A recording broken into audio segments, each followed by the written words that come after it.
ये महान दृश्य है, चल रहा मनुष्य है। ये महान दृश्य है, चल रहा मनुष्य है। अश्रु स्वेद रक्त से लथपथ लथपथ लथपथ, अग्निपथ अग्निपथ अग्निपथ। आप सोच रहे होंगे कि हरिवंश राय बच्चन जी की ये मशहूर कविता क्यों पढ़ी जा रही है। वो कविता जो और अधिक मशहूर हो गई क्योंकि इसको अग्निपथ नाम से ही बनी एक फिल्म में उनके सुपुत्र अमिताभ बच्चन ने बार बार उपयोग में लिया था।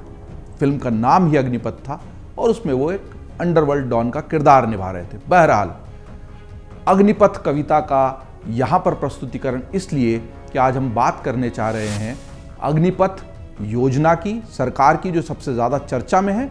और जो शब्द आपने सबसे ज़्यादा सुना होगा वो है अग्निवीर। जब ये अग्निपथ और अग्निवीर सुने तो जाहिर सी बात है कि हरिवंश राय बच्चन जी की कविता दिमाग में कौंध गई।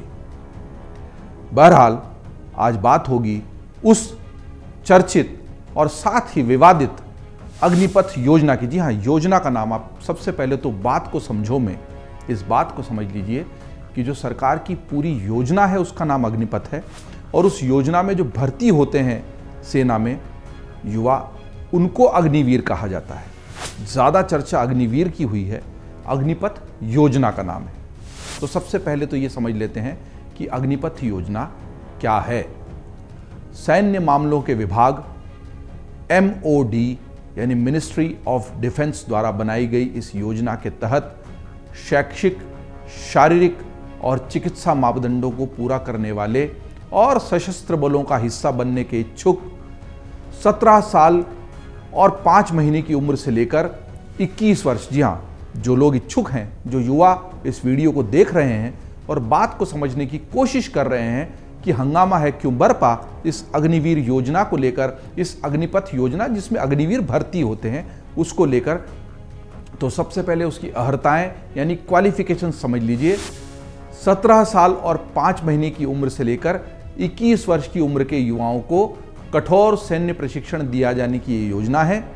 चयनित उम्मीदवारों को 4 साल के लिए अग्निवीर, फिर से सुन लीजिए, अग्निवीर जो सबसे ज़्यादा चर्चा में शब्द आया है, के रूप में नामांकित किया जाएगा, जिसके पूरा होने पर 25% अग्निवीरों को सशस्त्र बलों में नियमित भर्ती दी जाएगी। जी हाँ, अगर 100 युवा इस अग्निवीर योजना के तहत भर्ती हो रहे हैं तो पूरी जब हो जाएगी उनकी 4 साल की जो मियाद है, जो टर्म है, टर्म ऑफ कॉन्ट्रैक्ट है, सबसे बड़ी बात यह कि वो उस कॉन्ट्रैक्ट पर सेना के साथ काम करते हैं, उस अनुबंध पर, उस नामांकन पर काम करते हैं और उसके बाद वो कॉन्ट्रैक्ट, वो अनुबंध, वो नामांकन पूरा हो जाता है। लेकिन जो ये बात की जा रही कि वो सेना में भर्ती ही नहीं होते, तो सबसे पहले हम उस दुष्प्रचार को ठीक कर लें, समझ लें कि ऐसा नहीं है कि पूरे के पूरे अग्निवीर ही उस मियाद के पूरा होने के बाद बाहर हो जाते हैं। 25% अग्निवीरों को सशस्त्र बलों में नियमित भर्ती दिए जाने का प्रावधान इस योजना के अंतर्गत है।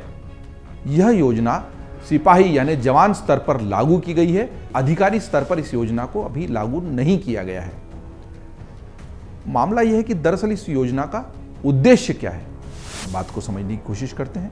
योजना की शुरुआत के वक्त सरकार ने कहा था कि इस योजना के जरिए बदलती जरूरत के हिसाब से ऊर्जावान, विविध युद्ध शैलियों में अधिक प्रशिक्षित और सुयोग्य युवाओं को सेना से जोड़ा जाएगा।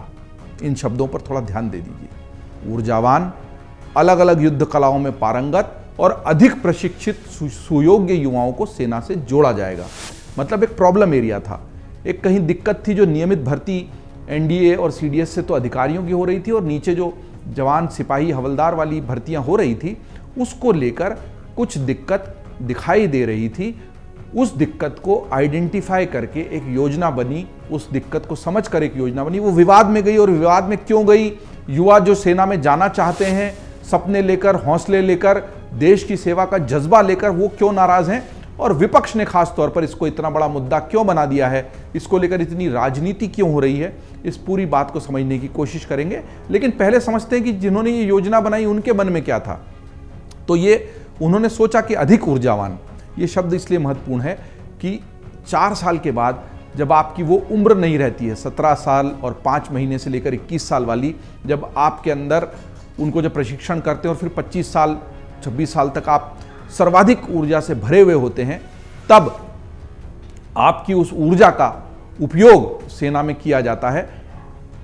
ज़्यादा ऊर्जावान युवा मिलेंगे, इस शब्द को थोड़ा रेखांकित कर रहा हूं, उसको समझ लीजिएगा आगे। यह योजना युवाओं को सशक्त अनुशासन और कौशल प्रदान करेगी, ऐसा इस योजना के प्रावधान में लिखा गया है। इसके साथ ही हमारी सेना अधिक युवा होगी। आप समझ लीजिए इस प्रावधान को, हमारी सेना अधिक युवा होगी। क्यों? अभी क्या देखिए भाई साहब, अगर कोई भर्ती होगा और उसकी भर्ती से लेकर उसकी सेवानिवृत्ति तक यानी रिटायरमेंट तक अगर उसका पूरा प्रावधान सेना में रहने का है, तो वो 25, 26, 28 या 30 साल की उम्र के बाद उतना ऊर्जावान नहीं होगा। और जो औसत आयु सिपाहियों की या जवानों की सेना में रहेगी एक समय के बाद, वो उतनी युवा नहीं रह जाएगी। क्योंकि अगर लगातार भर्ती होने के बाद एक बहुत लंबे वक्फे तक यानी लंबे समय तक वो सेना का साथ व्यक्ति, ये विवाद का विषय हो सकता है कि उसको इतने लंबे समय तक साथ रहना चाहिए या नहीं, क्या केवल युवावस्था में हमारी ऊर्जा को निचोड़ लोगे और बाद में हम किसी काम के नहीं है। ये सब बहुत सारे मुद्दे हैं जिन पर बहस हो रही है, होनी चाहिए। पहले हम प्रावधान को समझ लेते हैं। इसका उद्देश्य ये था कि इसके साथ ही हमारी सेना अधिक युवा होगी और सेना का अधिक युवा होना जरूरी है, इस पर ज़्यादा बहस शायद नहीं होनी चाहिए। वो युवा होने के बाद भी उपयोगी बना रहे किसी अन्य रूप में, वो एक अलग बहस है, उस पर करेंगे। और दुनिया के दूसरे देशों में इसको लेकर क्या होता है उसकी बात भी हम इस बात को समझो में करने की कोशिश करेंगे। लेकिन प्रावधान में स्पष्ट है कि इससे हमारी सेना अधिक युवा होगी। तो आखिर इस प्रावधान के तहत, इस अग्निपथ योजना के तहत जो युवा अग्निवीर बनता है उसे मिलता क्या है, ये समझने की कोशिश करते हैं। अग्निवीर के रूप में भर्ती होने पर पहले साल लगभग 4,76,000 रुपए मिलते हैं, जो सेवा के चौथे साल तक लगभग 6,92,000 रुपए तक हो जाते हैं। मतलब 4,76,000 रुपए मिलते हैं और चौथे साल तक लगभग 6,92,000 रुपए हो जाते हैं। इसके साथ ही अग्निवीर को जोखिम और दुर्घटना भत्ता भी मिलता है। अगर नौकरी के दौरान कोई अग्निवीर 100% दिव्यांग हो जाता है, उसका कोई अंग भंग हो जाता है, तो उसे एकमुश्त 44 लाख रुपए की अनुग्रह राशि मिलती है। इसी तरह 75% दिव्यांगता की स्थिति में 25 लाख और 50% दिव्यांगता की स्थिति में 15 लाख रुपए की अनुग्रह राशि मिलती है। इसी तरह अगर किसी अग्निवीर की ड्यूटी के दौरान मृत्यु हो जाती है, वो वीर गति को प्राप्त हो जाता है, तो उसे 48 लाख रुपए का गैर अंशदायी जीवन बीमा कवर, सेवा के दौरान मृत्यु हो जाने पर 44 लाख रुपए की अतिरिक्त अनुग्रह राशि भी प्रदान की जाती है। इसका मतलब कुल मिलाकर जो 1 करोड़ की राशि जिसकी चर्चा, जिसकी अनुगूंज संसद में भी सुनाई दी, 18वीं लोकसभा के पहले सत्र में इसको लेकर बहुत ज़्यादा बातचीत हुई, विवाद हुआ। नेता प्रतिपक्ष राहुल गांधी ने इस मुद्दे को जोर शोर से उठाया और उसके बाद इसकी आवाज़ बाहर से भी, और 1-2 अग्निवीर जो अपनी ड्यूटी के दौरान वीरगति को प्राप्त हुए, शहीद हुए, उनके भी परिवार वालों की तरह से इसी तरह की आवाज़ें आई। लेकिन ये जो 1 करोड़ की राशि है, ये प्रावधान है। अगर नहीं मिला है तो व्यवस्था की कमी है, कहीं मिला नहीं मिला की बहुत सारी बातें हुई, उन तथ्यों पर अलग से बात करेंगे। आज हम फोकस रखेंगे इस अग्निपथ योजना के तहत बनने वाले अग्निवीरों की, और ये विवादों में क्यों है और इसके प्रावधान क्या थे, किस उद्देश्य से इसको शुरू किया गया था, और फिर अब जब इसका विपक्ष ने इतना हल्ला मचाया है और इसका परिणाम, जो चुनाव के परिणाम आए हैं, ऐसा माना जा रहा है कि कहीं ना कहीं उन पर भी थोड़ा असर है या नहीं, वो एक अलग रिसर्च या चर्चा या शोध का विषय हो सकता है। लेकिन ऐसा माना जा रहा है कि इसको लेकर नाराजगी है। इसी को देखते हुए एक नया प्रावधान गृह मंत्रालय की तरफ से भी आया है कि CISF और BSF में जो भर्तियां होती हैं उनमें भी स्थान आरक्षित अग्निवीरों के लिए रखे जाएंगे। लेकिन ज़्यादा ज़रूरी ये समझना है कि योजना क्या है, प्रावधान क्या है। भारत में इस योजना को अगर लागू किया गया और उस पर इतनी चर्चा, इतना विवाद हो रहा है, तो क्या भारत के अलावा भी किसी अन्य देश की सेना में भी इसी तरह की व्यवस्था है? बात को समझने की कोशिश करते हैं। दुनिया के कई देश ऐसे हैं जहां अल्प अवधि के लिए सेना में नागरिकों की सेवा ली जाती है। इन देशों में इजराइल, दक्षिण कोरिया, उत्तर कोरिया, सीरिया, स्विट्जरलैंड, ब्राज़ील जैसे कई देश हैं जहां के नागरिकों के लिए तो ये अनिवार्य है, जो शॉर्ट सर्विस या कुछ समय के लिए उनको सेना का अंग बनना पड़ता है, अनिवार्यतः आप समझ लीजिए अनिवार्य है उनके लिए वो करना। अगर उसमें कोई उनके पास विकल्प है भी तो वो बहुत कम विकल्प उपलब्ध होते हैं, वो बहुत उसके प्रावधानों के बहुत विस्तार में फिलहाल हम नहीं जाते, लेकिन ऐसी व्यवस्था है इन देशों में। वहीं अमेरिका, ब्रिटेन, रूस और फ्रांस जैसे परमाणु संपन्न देशों में भी अलग अलग रूप में इसी तरह की व्यवस्था कायम है। दुनिया के सबसे ताकतवर देश अमेरिका की सेना में सेवा करना स्वैच्छिक होता है। सेना में भर्ती होने के बाद सैनिक पहले 10 हफ्ते के बुनियादी प्रशिक्षण से गुजरते हैं। इससे पहले आवेदकों को शुरुआती 8 साल की सेवा के लिए सहमति जतानी होती है, जो आमतौर पर लगभग 4 साल की सक्रिय ड्यूटी और 4 साल की IRR के बराबर होती है। नए भर्ती होने वाले लोग मतलब 4 साल तो वो सक्रिय रूप से रहेंगे, युद्धरत क्षेत्रों में भेजे जा सकेंगे, आगे रहेंगे, लाइन ऑफ ड्यूटी पर रहेंगे और फिर कुछ और ग्राउंड ड्यूटीज उनसे ली जा सकती है। अगले 4 सालों में कुल 8 साल के लिए उनको अपनी सहमति जतानी होती है अमेरिकी सेना में। नए भर्ती होने वाले लोग मिलिट्री सर्विस ऑब्लिगेशन यानी MSO के लिए अनुबंध पर एक कॉन्ट्रैक्ट पर हस्ताक्षर करते हैं। इस अनुबंध के तहत भर्ती होने वाले को एक्टिव ड्यूटी यानी सक्रिय कार्य के दौरान आर्मी रिजर्व या आर्मी नेशनल गार्ड में से 2 से 6 साल की सेवा का मौका मिलता है। सेना में जब सैनिकों का अनुबंध समाप्त हो जाता है अमेरिकी सेना में, तो इसके बाद उन्हें कई अन्य अवसर भी मिलते हैं। यहाँ विकल्प मिलते हैं कि संबंधित सैनिक अपने अनुबंध खत्म होने के बाद एक आर्मी करियर परामर्शदाता के साथ काम करे, चाहे दोबारा भर्ती हो, अमेरिकी सेना के रिजर्व या आर्मी नेशनल गार्ड में शामिल हो सकता है या फिर सामान्य क्षेत्रों में अपना करियर शुरू कर सकता है। मतलब अमेरिकी सेना में जो 8 साल का प्रावधान है शुरुआती, उसके बाद वो दोबारा भी आ सकता है, काउंसलर भी बन सकता है, परामर्शदाता बन सकता है या आर्मी नेशनल गार्ड जैसी कोई अन्य अनुषंगी जो सेवाएं हैं अमेरिकी सेना की, उनमें जा सकता है। फरवरी 2022 में अमेरिकी सेना ने अल्पकालिक भर्ती विकल्पों का विस्तार किया था और अमेरिकी सेना ने 2 वर्षीय सेवा विकल्पों को भी विस्तार दिया था। यह उनके लिए किया गया था जो 4 या 6 साल की सेवा के साथ भर्ती होने में सहज नहीं थे। मतलब 8 साल का कमिटमेंट, 8 साल की जिम्मेदारी, 8 साल के लिए सेना में नहीं आना चाहते थे, लेकिन अगर कम समय के लिए रखा जाए तो आना चाहते थे। कि हमारे यहाँ उल्टा हो रहा, हमारे यहाँ आदमी चाहता है कि भर्ती हो जाए एक बार सेना में तो फिर हमेशा के लिए वो सेना में ही रहे, वहीं से सेवानिवृत्त हो और सेना के जो अन्य दूसरे लाभ मिलते हैं वो सब भी उसको जीवन भर मिलते रहें, वो सेना का ही अंग बना रहे, सेना उसको अपनाए रखे, अग्निवीर बनाकर बाद में उसको अन्य विकल्पों के लिए खुला नहीं छोड़े। लेकिन वहाँ ज़्यादातर ये देखा गया कि 8 साल का कमिटमेंट, 8 साल तक के लिए फौज में वो नहीं आना चाहते हैं अमेरिका में, लेकिन 2 साल के लिए वो आना चाहते हैं, इसलिए उस तरह का प्रावधान वहाँ किया गया अमेरिकी सेना में। इस विकल्प के तहत प्रशिक्षण के बाद नए सैनिकों को केवल 2 वर्ष की सक्रिय ड्यूटी करनी होती है और उन्हें यह सुहाता है, उसके बाद वो अपने अपने करियर के लिए स्वतंत्र हैं। हर राष्ट्र का, हर देश का अपना एक चलन होता है और उसकी वजहें भी होती हैं। अमेरिका में 2 साल वाले के लिए लोगों में ज़्यादा उत्साह देखा गया। इसी तरह ब्रिटेन में 16 साल की उम्र के युवा सेना में अल्प अवधि के लिए भर्ती हो सकते हैं। यह अवधि कम से कम 4 साल या युवक के 22 साल का होने तक की होती है। जर्मनी में 17 साल या उससे अधिक उम्र के युवाओं के लिए 7 से 23 महीने तक सेना में सेवाएं देने का प्रावधान है। रूस की सेना में भी अल्पकालिक सेवा का प्रावधान है। रूस में अनिवार्य सैन्य सेवा का एक 12 महीने का अनुबंध होता है जो सभी पुरुषों के लिए अनिवार्य है जिनकी उम्र 18 से 30 वर्ष के बीच है। इन्हें आमतौर पर विदेश में तैनात होने से मना किया जाता है।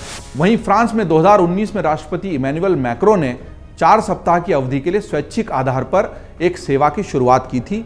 उस वक्त कहा गया था कि भविष्य में यह एक अनिवार्य सेवा बन जाएगी। नियम के अनुसार भर्ती किए गए सैनिक 2 सप्ताह प्रशिक्षण में और 2 सप्ताह सामुदायिक सेवा में बिताएंगे। तो केवल 4 सप्ताह मतलब बहुत ही छोटा समय है, 1 महीने का लगभग समय है, लेकिन ये इसलिए उन देशों में किया गया है कि एक अनुशासन सार्वजनिक जीवन में भी आए।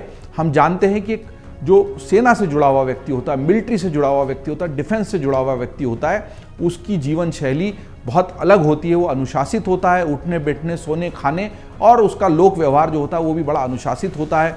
लेकिन इसी तरह सेना के लोग मानते हैं कि सिविलियंस मतलब जो लोग सेना में नहीं है, हम आप जैसे लोग, उनका जीवन उतना अनुशासित नहीं होता है। हम लोग राष्ट्र की सेवा का और समय का महत्व उस तरीके से नहीं समझते। ऐसा आमतौर पर धारणा, ऐसा जरूरी नहीं कि सभी मामलों में सही हो, लेकिन विदेशों में ये चलन इसलिए भी किया गया है कि आप देश से जुड़ें, राष्ट्र से जुड़ें, राष्ट्र सेवा से जुड़ें और उससे ज़्यादा एक अनुशासित जीवन आपकी जीवन शैली का हिस्सा बन जाए। ऐसा भी विचार कई देशों में है।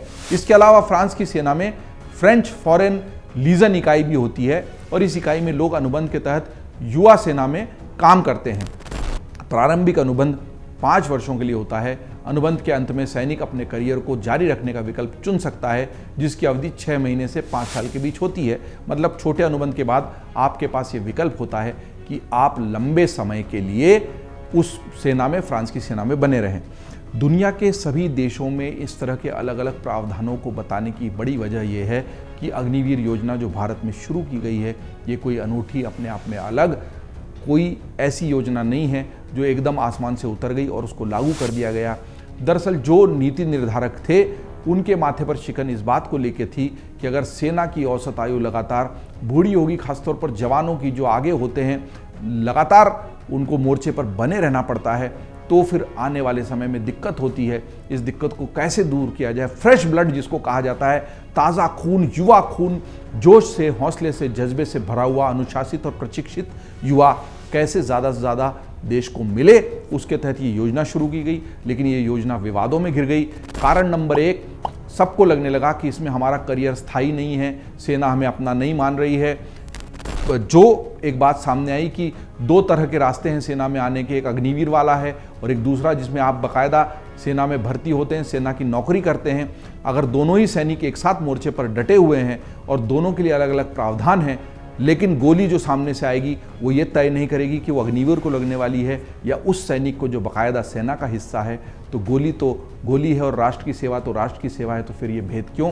ये बड़ा सवाल है। इस सवाल को लेकर जब विवाद शुरू हुआ है, तभी गृह मंत्रालय ने ये घोषणा भी की है कि जो अग्निवीर से निकलेंगे उनके लिए अन्य जो दूसरी हमारी सेवाएं, CISF जैसी, उनमें भी 10% या कुछ जगहों पर उससे अधिक का भी प्रावधान रखा जाएगा भर्ती करने का।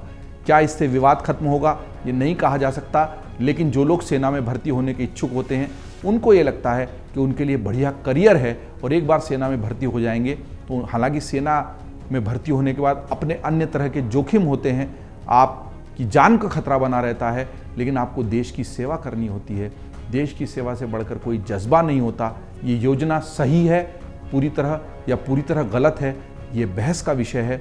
बात को समझो में हम चाहेंगे कि इस अग्निपथ योजना को आप समझें, इसके अलग अलग पहलुओं को समझें, इसके पक्ष और विपक्ष को समझें। इसका पक्ष ये है कि इससे ज़्यादा युवा मिलेंगे, जो भर्ती होकर निकल जाएंगे तो नए युवाओं के लिए जगह मिलेगी। भर्ती कब होती है? जब जगह खाली होती है। अगर लोग आए और उनकी जो भी 20, 25, 28, 26 साल का अगर करियर है, 10 साल, 12 साल का करियर है, 18 साल का करियर है, तो उतने समय तक वो पद खाली नहीं होगा, उतने लोगों की जगह नहीं बनेगी। जगह इसलिए भी बननी ज़रूरी होती है कि वो खर्च होता है, वो खर्च बहुत बड़ी संख्या में लोगों पर नहीं किया जा सकता। इसलिए अगर जगह खाली होती रहेगी, रोटेशन बना रहेगा, तो अधिक युवा भी मिलते रहेंगे। और ऐसे युवा अगर मिलें तो वो क्यों आएंगे, ये सोचकर उनके लिए पैसों का प्रावधान भी किया गया, सुरक्षा का प्रावधान किया गया, बीमे का प्रावधान किया गया। इन सारे प्रावधानों के बावजूद भी अगर जवान सिपाही के रूप में भर्ती होने वाले अग्निवीर असंतुष्ट हैं, तो उसका विपक्ष, उसका बड़ा कारण यह है कि वो कहते हैं कि 2 तरह के अलग अलग सैनिकों में भेद क्यों, दोनों ही राष्ट्र के लिए लड़ रहे हैं। दूसरा, उनको करियर को लेकर, अपने आने वाले जीवन को लेकर इनसिक्योरिटी, असुरक्षा की भावना लगती है। उनको लगता है कि जब वहाँ से निकल जाएंगे 10, 12, 11 लाख जो भी उनको मिलेंगे एक मुश्त 21-22 साल की उम्र में, वो पैसे शायद पर्याप्त न हो उनके आगे जीवन भर के लिए, और फिर ऐसे दोराहे पर वो खड़े होंगे जहाँ से उनको अपने लिए अलग अलग तरह का करियर फिर से चुनना होगा। तो एक बार सेना में भर्ती होकर 4 साल बाद फिर से करियर चुनना थोड़ा कठिन उन युवाओं को लगता है जो इसका विरोध कर रहे हैं। और दूसरी एक जो बात आई है कि अगर दोनों ही सैनिक एक साथ मोर्चे पर खड़े हैं तो उनमें किस तरीके से कोई भेद करेगा। ये बड़े महत्वपूर्ण और गंभीर सवाल हैं। ये योजना अभी लागू हुई है, लागू होने के बाद से ये लगातार चर्चा में और विवादों में रही है। हो सकता है कि जिस तरीके से 25% को तो सेना में सम्मिलित कर ही लिया जाएगा, बचे हुए 75% के जो भविष्य का सवाल खड़ा हो रहा है, उसमें से अब आगे आरक्षण वाली बात आ गई है कि उनके लिए विभिन्न जो दूसरी अन्य सुरक्षा सेवाएं हैं उनमें जगह खाली रखी जाएगी। ऐसे ही अन्य प्रावधानों से हो सकता है कि विवाद के बादल छट जाएं। कुल मिलाकर ये कि देश को ज़्यादा अनुशासित, युवा, ऊर्जावान और अलग अलग युद्ध कलाओं में प्रशिक्षित सैनिकों की ज़्यादा से ज़्यादा आवश्यकता है, क्योंकि सीमा की सुरक्षा और देश की सुरक्षा इस वक्त कितना बड़ा मुद्दा बन चुकी है, इसके बारे में अलग से बात करने की आवश्यकता नहीं है। बात समझने वाली सिर्फ ये है कि ये योजना जो है ये कर्तव्य के अग्निपथ पर चलाकर उन अग्निवीरों को तैयार करती है जो ये मानते हैं कि वो देश सेवा के लिए बने हैं। उन अग्निवीरों की जो चिंताएं हैं, जायज़ सवाल हैं, उनका जवाब उन नीति निर्धारकों की तरफ से, सरकार की तरफ से आना चाहिए जिन्होंने ये योजना बनाई है। उद्देश्य भले ही अच्छा हो, लेकिन उसको लेकर अगर चिंताएं हैं तो उनको दूर भी किया जाना चाहिए। हमने बात को समझाने की कोशिश की। आपको इस बात को लेकर कुछ और सवाल हों, तथ्य हों, तर्क हों तो कमेंट बॉक्स में बेझिझक लिखिए। कोशिश करेंगे कि उनके जवाबों के साथ एक बार फिर आपके साथ हाजिर हों। आप देखते रहिए अमरउजाला.com। अगर आप ये वीडियो YouTube पर देख रहे हैं तो हमारे चैनल को सब्सक्राइब करें और बेल आइकन को दबाना ना भूलें। अगर आप Facebook पर ये वीडियो देख रहे हैं तो हमारे पेज को लाइक करें।